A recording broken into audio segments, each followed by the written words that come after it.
In this video, I'm going to show you the process that I use for curved weave settings.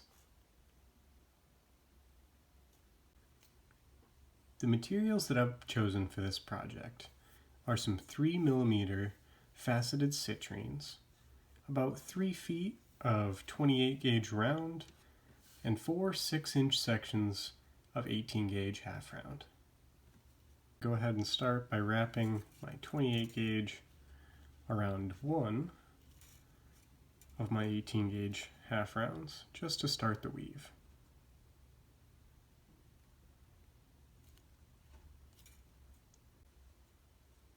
From here I'm going to take 2 of the 18 gauges stacked on top of each other with the flat side down and the 4th on the left. I'm going to go down in between my 2 18 gauges, come back up in between the 2 in the middle and the 1 on the left side, wrapping her once around the one on the left and coming back down into the weave.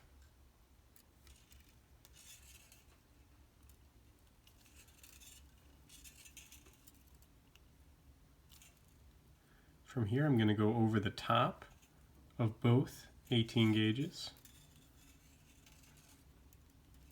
and then once around my starting 18 gauge on the right side.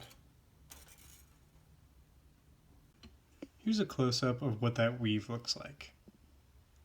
It's an over and under pattern that just weaves between all 3 wires, sandwiching the 2 that are stacked on top of each other in the center and only coiling around the outside-most wires. Now, in order to make this weave setting curve, we're going to adjust the number of coils on one side so that it begins to taper the weave slightly to one side. I'll show you what I mean after we go ahead and repeat this same process 3 more times. I went ahead and repeated the same pattern 3 more times. So I have 3 parallel running lines over the top of my center 2 18 gauges and underneath them. From here I'm going to begin to create the bottom of the setting for the stones and begin tapering the weave. I'm going to taper it off going towards the right side. So each time as I'm passing my figure 8 weave underneath where the stones will sit, I'll do 1 coil on the right for every 2 coils that I do on the left.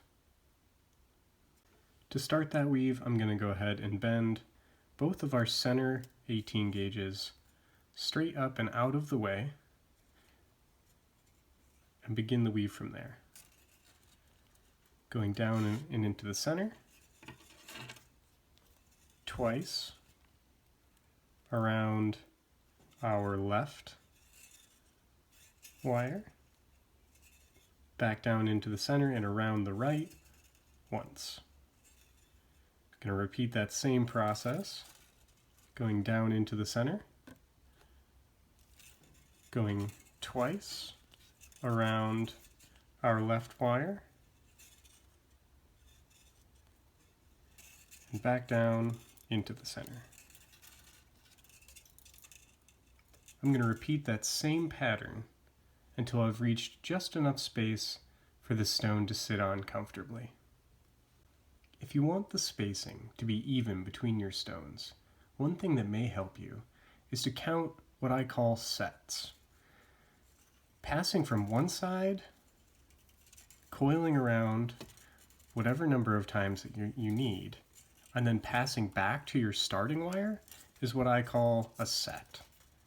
I can keep count of those sets so that when I go to make the space for my second stone in this series, I know how many sets to account for. For the spacing for our 3mm stone, I went ahead and completed 5 sets. If you look at the coil on the left, the wires sit much closer together. There's not as much negative space on our 18 gauge wire between the 28 gauges. On the right, you can see the opposite. The coil looks a lot looser. There's more space. This will help both coils look firm and compressed once we twist the weave to bend towards one side. For now, let's go ahead and connect the setting. I'm going to bend both of our 18 gauges back down to reincorporate them into that same 3-part weave. Taking the 18 gauge from the top to the center first, and then the one that sat underneath on top of that one. That twist helps create a nice tension and hold the setting in place. To connect them, I'm just going to use that same weave where I go down in between both of our now crossed 18 gauges and over the top of my leftmost 18 gauge. I'm going to coil around it twice, just as we've been doing with our figure 8 gauge, to make sure that we still have that continuous and smooth curve. And then I'm going to come up in between the two 18s, over the top of them, and back down once around the rightmost 18 gauge. From here, I'm going to bend both of my center 18 gauges straight down through the center of the weave to create just a little bit of a bow over where our setting is, where I can take this little tool slide it up just enough to be able to slide the stone in. I like to use these little sunglass tools. From here, I can just slide the stone in with the point down so that the face of the stone shows the most color.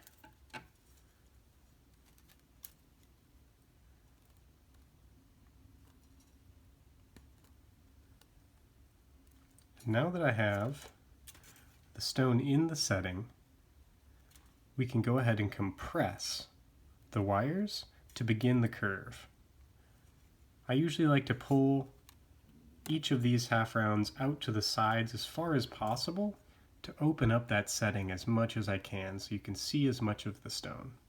From there, I'm going to pinch firmly from both sides and bend towards our looser coil to compress it. Be careful not to overbend, or your coil on the left side will start to open up. We just want it to bend enough to close the gaps in the coil on the right. And from here, I'm going to repeat the same process for the second stone, wrapping once around my right wire and twice around my left wire within the figure 8 weave. I went ahead and wove 5 more sets in that same pattern of once around my right, twice around the left, and I'm ready to reconnect my 2 setting wires back into the weave.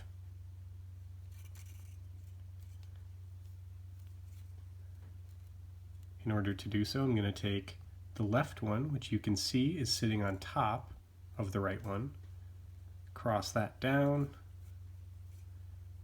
and then cross the right over on top of it, creating a nice twist that'll hold some tension over the stones.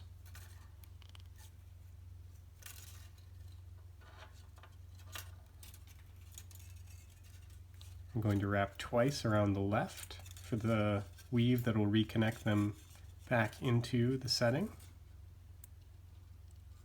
over the top, and back to the right just once.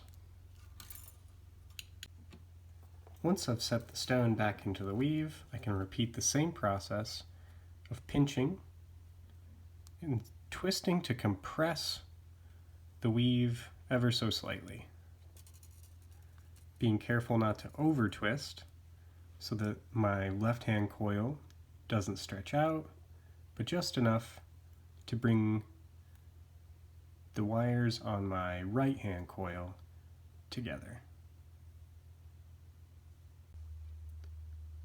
You can see that the weave that I used, using once around the right for every 2 times around the left, adds a nice gentle curve to the setting. You could change the rate at which it curves by adding more coils to the left-hand side. So for every once you go around the right, maybe try 3 times if you want it to coil and spiral smaller. If you liked this video or found it helpful, go ahead and subscribe to my channel for more content similar in the future.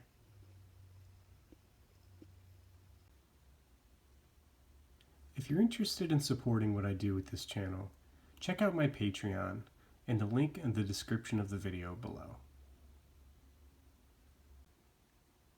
And of course, a huge thank you goes out to all the patrons who are already supporting this channel. I'll have to come up with a much better way to show off all the names of the incredible people who are already supporting my channel. But for now, thank you. I appreciate the support for what I'm doing here.